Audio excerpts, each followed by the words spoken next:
हरि ओम हरि ओम हरि ओम। ओम श्री गणेशाय नमः।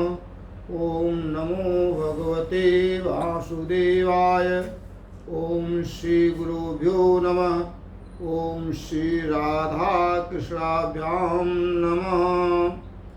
कृष्णं नारायणं वन्दे कृष्णं वन्दे व्रजप्रियं।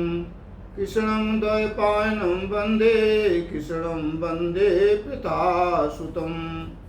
सच्चिदानन्दरूपाय विश्वोत्पत्त्यादिहेतवे तापत्रय विनाशाय श्रीकृष्णाय वयं नमः।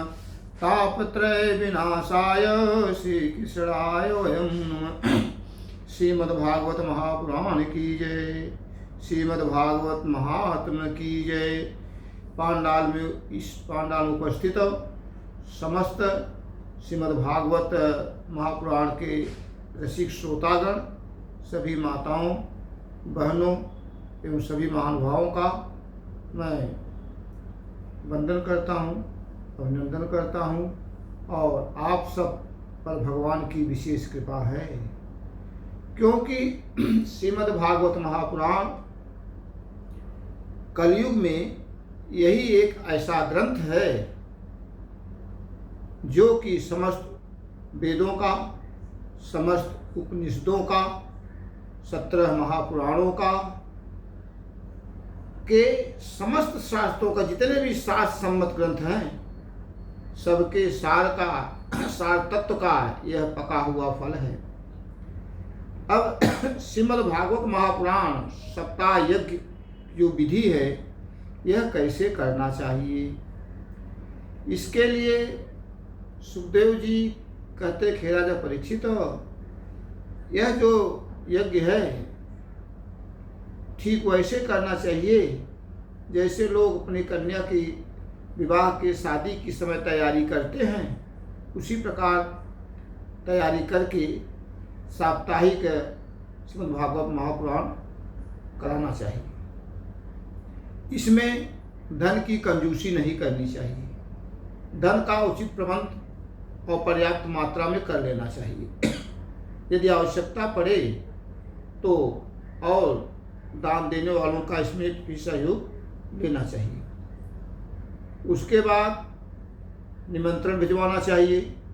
अमुक दिन से अमुक समय तक श्रीमद्भागवत महापुराण हमारे यहाँ होगा, आप समस्त लोग सपरिवार आने का कष्ट करें, ऐसा निवेदन करिए। इसका प्रचार प्रसार करिए और जो लोग कथा सुनने आए उनका स्वागत और अभिनंदन करिए। उनके बैठने की उचित व्यवस्था करिए। व्यासपीठ पर जो श्री गुरुदेव जी विराजमान हो, उनके लिए विशेष व्यासपीठ की व्यवस्था हो, उनका मंगलाचरण हो। और श्रीमद्भागवत महापुराण की जो महापुराण का किताब है, वहाँ पर सर्वप्रथम माल्यार्पण करें, चंदन बंदन करें और व्यासपीठ जो वक्ता हैं उनका नवीन वस्त्र उन्हें दें, उनका चंदन बंदन अभिनंदन करें। उसके बाद यथाशक्ति 5 ब्राह्मणों को भी जैसा शक्ति हो, 3, 5, 7, 9, 11 जैसे अपने शक्ति के अनुसार, सामर्थ्य के अनुसार 5 ब्राह्मण को भी वहाँ बैठाएं। 12 मंत्र का जाप हमेशा होता रहे। ओम नमो भगवते वासुदेवाय, इस मंत्र का जाप करते रहें। और जो मुख्य यजमान हों वो व्यासपीठ के थोड़ा नीचे आसन बना करके वहाँ बैठे। उसके बाद महिलाओं के लिए और पुरुषों के लिए बैठने की अलग अलग व्यवस्था हो। जो संत हों, ब्राह्मण हो, बुजुर्ग हों, उनके आगे बैठने की व्यवस्था हो। कहने का तात्पर्य है कि जो पांडाल है बहुत सुशोभित, अच्छे ढंग से सजाया हो। स्वच्छता पर विशेष ध्यान दें। सारी तैयारियां जो है श्रीमद्भागवत महापुराण के पूर्व 1 दिन पूर्व तक कर लेना चाहिए। जो मुख्य श्रोता हों उन्हें जो है ध्यान रखें, यदि उनका स्वास्थ्य ठीक रहे तो जब तक 1 सप्ताह तक निराहार रह करके श्रीमद्भागवत कथा का श्रवण करें। यदि स्वास्थ्य उतना ठीक नहीं है तो जल लेकर भी रह सकते हैं, मन कथा सुन सकते हैं, मुख्य जलमान बन सकते हैं। अगर मान लो स्वास्थ्य और नहीं ठीक है तो फल और जल लें। यदि बहुत बुजुर्ग हैं तो एक मीटिंग हल्का आहार ले सकते हैं। श्रीमद् भागवत महापुराण जो सुनते हैं उनकी कुछ विधियां हैं, उन्हें संकल्प पहले कुछ बातों पर अमल करना चाहिए। ब्रह्मचर्य का पालन करें, जमीन पर सोएं, सत्यवादी हों, झूठ न बोलें, किसी की निंदा नहीं करें और पूर्ण मन को भगवान के चरणों में ही लगाएं। और साथ साथ जब कथा सुनने बैठे तो ध्यान दें, एक भी सेकंड के लिए मन जो है कथा के बाहर नहीं जाना चाहिए क्योंकि यह कथा जो है केवल मन को सुनाई जाती है।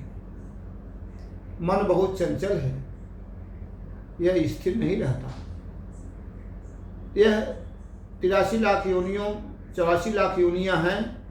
83 लाख योनियों के पशु पक्षी विभिन्न योनियों में भोगते भोगते विषय में उसी में आसक्त रहता है। और प्राय आपने भी देखा होगा कि जब कथा में आप जाते हैं तो मन बहुत ज़्यादा विषय पदार्थों में वो चला जाता है। इसीलिए कथा में जो है भगवान का संकीर्तन करके, भगवान के नाम का संकीर्तन जब करेंगे तो एक नाम का जो अमृत है, जो कथा सुनेंगे उसका जो अमृत रस है वह कान के द्वारा आपके हृदय में जब प्रवेश करेगा तो हृदय जो है, मानव का जो हृदय है, श्री सुखदेव जी कहते हैं हृदय परिचित, यह हृदय कामनाओं का सेंटर है। संसार में कोई कामना है, एक कामना पूरी होती है तो दूसरी कामना तैयार हो जाती है, दूसरी कामना पूरी होती है तीसरी कामना तैयार हो जाती है। लेकिन जब भगवान का चरणारविंद हृदय में जाता है, पड़ता है, तो सारी कामनाएं, विषय संबंधी आसक्ति जो है संसार के वस्तुओं व्यक्तियों से हट जाती है और भगवान की कथा रूपी अमृत में लग जाती है। जब भगवान की कथा रूपी अमृत में मन लग जाएगा तब पूर्ण रूप में शरणागति हो जाएगी। और जब पूर्ण रूप में शरणागति हो जाएगी तभी आवागमन से मुक्ति होगी। क्योंकि हमने पहले ही कह दिया है, जब करोगे, यज्ञ करोगे, तब करोगे तो जो करोगे वह उसका फल वह लोक प्राप्त होगा। वह फल जब समाप्त हो जाएगा पुनः 84 लाख योनियों में भेज दिए जाओगे। लेकिन जब श्रीमद् भागवत महापुराण की कथा को सुनते हैं तो यह अमृत कथा जब हृदय में जाती है तो भगवान की भक्ति हो जाती है। और जब भगवान की भक्ति प्राप्त होती है तो भगवान के चरणों में मन लग जाता है।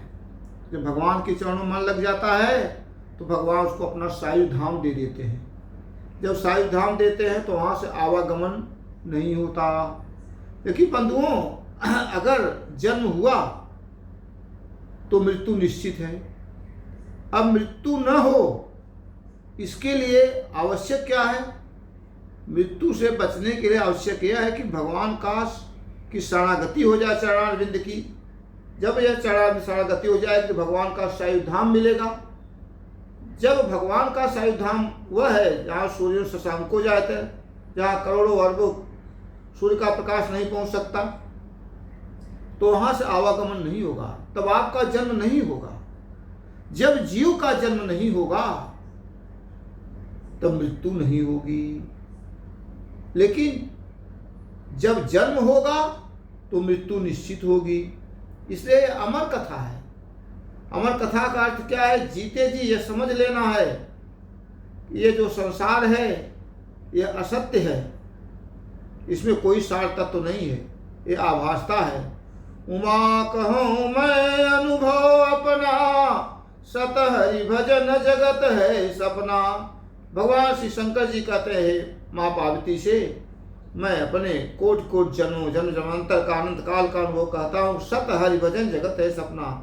भगवान का भजन कीर्तन सत्संग और कथा सुनना ही सत्य है से सभी असत्य है। सत्य और असत्य को जान लेना ही सत्संग है। इसीलिए हमको आपको हमेशा प्रयास करके 100 काम छोड़ करके, शास्त्रों में भी कहा गया है, संतों द्वारा वर्णित भी है कि 100 काम छोड़कर स्नान करो, हजारों काम छोड़कर भोजन करो और करोड़ों काम छोड़कर भगवान का सत्संग करो। बिनु सत्संग विवेक न होई, राम कृपा बिन सुलभ न सोई। बिना सत्संग के विवेक नहीं होगा। विवेक यह है, यह संसार असत्य है, भगवान ही परम सत्य हैं। इसलिए भगवान की शरणागति लेने से आवागमन से मुक्ति हो जाती है। जय जय जय श्री राधे, जय जय जय श्री राधे, जय जय जय श्री राधे।